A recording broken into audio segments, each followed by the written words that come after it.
Hoje vamos falar sobre Sete Homens e um Destino, um clássico inesquecível de 1960.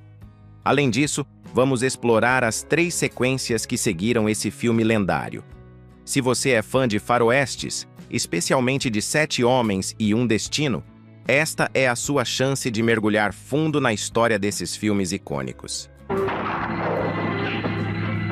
Vamos começar falando sobre Sete Homens e um Destino. Esse filme, dirigido por John Sturges e lançado em 1960, apresenta um elenco de peso, incluindo Yul Brynner no papel do protagonista Chris Adams.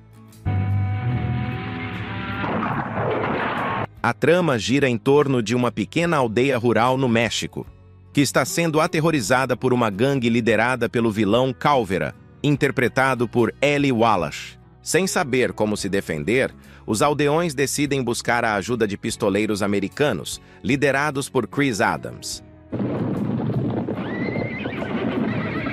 Ele então reúne outros 6 homens para enfrentar essa terrível ameaça. Entre os outros 6 pistoleiros estão Vin Tanner, interpretado por Steve McQueen, além dos personagens vividos por Charles Bronson, Robert Vaughn, Brad Dexter, James Coburn e Horst Buchholz. Ao longo do filme, além de presenciarmos batalhas épicas entre os pistoleiros e os bandidos, observamos os laços profundos de amizade e respeito que surgem entre os moradores da vila e os pistoleiros. A trilha sonora icônica, composta por Elmer Bernstein, é um marco do cinema e foi reutilizada em muitas outras produções ao longo dos anos.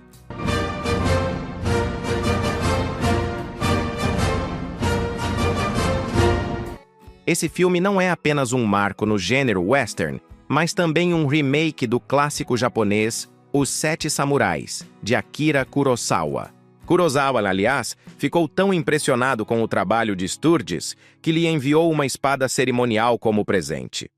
No roteiro original, os pistoleiros eram veteranos da Guerra Civil Americana, o que teria dado um tom diferente à história. E se nós fôssemos embora? Sim, a batalha acabou.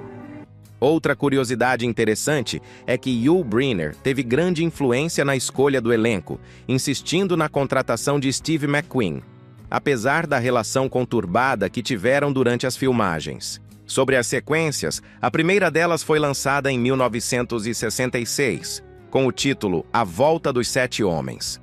Apesar de muitos personagens do filme original terem morrido, Yul Brynner retorna no papel de Chris Adams.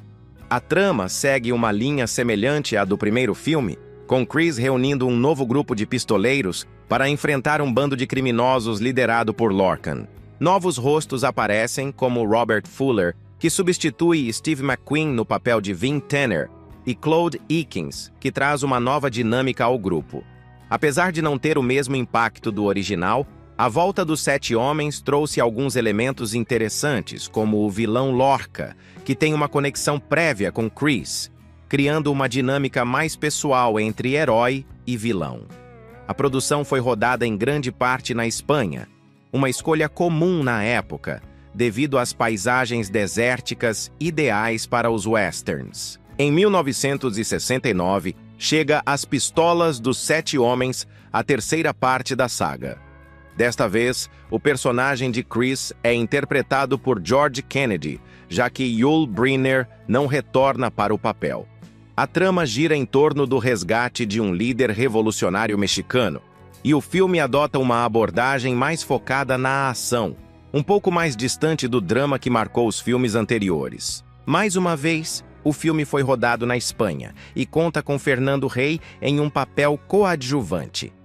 Por fim, em 1972, temos o quarto e último filme da série, Os Sete Homens contra a Morte. Aqui, Lee Van Cleef assume o papel de Chris Adams. O enredo envolve um Chris envelhecido, que se vê forçado a voltar à vida de pistoleiro para defender uma cidade aterrorizada por bandidos. Este filme marca uma mudança de tom na saga, refletindo a evolução dos westerns nos anos 70, que passaram a adotar uma abordagem mais sombria e realista.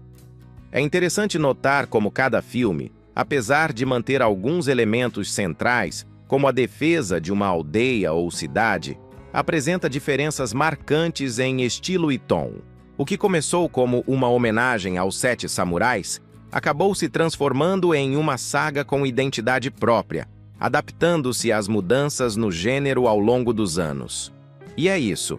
Se você é fã de westerns e ainda não assistiu a todos os filmes da saga 7 Homens e um Destino, vale a pena dar uma olhada. Além de serem marcos do cinema, cada filme oferece algo único, seja em termos de ação, desenvolvimento de personagens ou simples entretenimento. E esse foi mais um vídeo do melhor dos westerns clássicos de todos os tempos. Agradeço a cada um de vocês por acompanhar essas histórias incríveis e por apoiar a criação de nossos conteúdos. Nos vemos em breve no próximo vídeo. Até mais!